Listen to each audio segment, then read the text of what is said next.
ఆ కుట్రలు కౌటిల్యుడికే కుటిల నీతిని నేర్పే కుట్రలు. ఆ కుట్రలు మాకివెళ్లికే పాఠాలు నేర్పే కుట్రలు. తిమ్మరుసే అవ్వా అనే కుతంత్రాలు. ఒక్క మాటలో చెప్పాలంటే కుట్రలకే కొత్త అర్థాన్ని తెచ్చిన కుట్రలవి. 10 జన్పద్ పెరటి తోటలో పండిన కుట్రలు. కానీ ఆ కుటుంబ ధైర్యాన్ని, నిబ్బరాన్ని, విశ్వాసాన్ని ఇసుమంత కూడా సడలించలేకపోయాయి.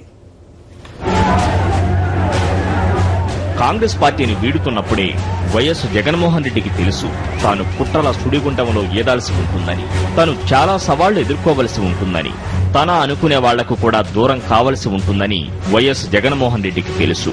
కానీ ఇచ్చిన మాట కంటే పార్టీ ముఖ్యం కాదనుకున్నారు. ఇచ్చిన మాట కంటే తన వాళ్లు కూడా ముఖ్యం కాదనుకున్నారు.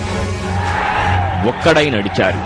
వందలు, వేలు, లక్షలు, కోట్ల మందిని కదిలించారు. నవంబర్ 29, 2010న కాంగ్రెస్ పార్టీకి చట్టసభ పదవులకు రాజీనామా చేశారు వైఎస్ జగన్మోహన్ రెడ్డి, ఆయన తల్లి వైఎస్ విజయమ్మ. ఇక్కడి నుంచే కుట్రలు బుసలు కొట్టాయి. కుటుంబాన్ని నిలువునా చీల్చారు. కష్టాల్లో అండగా ఉండాల్సిన చిన్నాన్న ప్రత్యర్థిగా పోటీకి దిగితే ఎలా ఉంటుంది? మనసు చివుక్కుమంటుంది. కాని తన వెనుక ప్రజలున్నారు.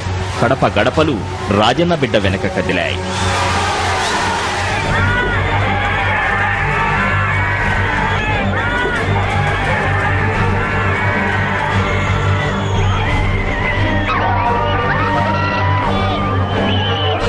ఇవాళ ఇక్కడ జరుగుతున్న ఎన్నికలు ఇద్దరు వ్యక్తుల మధ్య జరుగుతున్న ఎన్నికలు కానే కావు.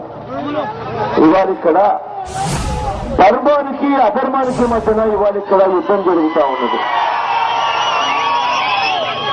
న్యాయానికి అన్యాయానికి మధ్యన ఇవాళ ఇక్కడ యుద్ధం జరుగుతా ఉన్నది. విశ్వసనీయతకు వంచనకు మధ్యన ఇవాళ ఇక్కడ యుద్ధం జరుగుతా ఉన్నది.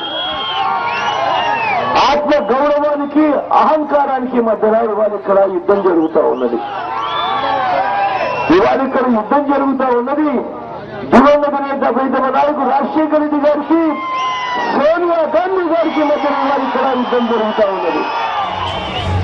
కడప, పులివెందుల ఉప ఎన్నికలు తెలుగు జాతి గౌరవానికి, ఢిల్లీ కుట్రలకు మధ్య జరుగుతున్న యుద్ధంగా అభివర్ణించారు వైఎస్ జగన్మోహన్ రెడ్డి. పగలు, ప్రతీకారాలు మరచి ఆత్మ బంధువుకు అండగా నిలిచాయి కడప పల్లెలు.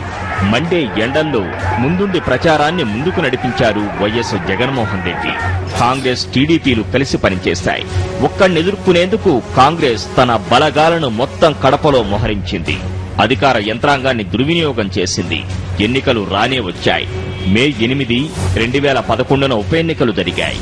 తెల్లారక ముందే ఓటర్లు బారులు తీరారు. ఢిల్లీపై కసి మనసారా తీర్చుకున్నారు. మే 13న వెలువడిన ఫలితాల్లో వైఎస్ జగన్మోహన్ రెడ్డి 5,45,454 ఓట్ల సూపర్ డూపర్ మెజారిటీతో ఘన విజయం సాధించారు. ప్రత్యర్థులు ఓట్ల ప్రవాహంలో కొట్టుకుపోయారు. ప్రత్యర్థులకు కనీసం డిపాజిట్ కూడా దక్కనివ్వకుండా కుట్రలపై జనం తమ కసి తీర్చుకున్నారు.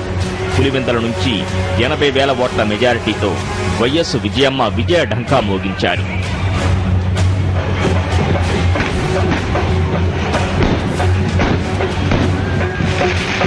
కుట్రలు పన్నారు. కుటుంబాన్ని చీల్చారు. మహానేత వైఎస్ఆర్ కుటుంబం వేళ్లతోనే వారి కుటుంబ సభ్యుల కళ్లు పొడవాలని చూశారు. కానీ విశ్వసనీయత, మాట తప్పని, మడమ తిప్పని నైజానికి పట్టం కట్టారు. తమ గుండెల్లో పదిలపరుచుకున్నారు. ఆత్మబంధువును చేసుకున్నారు.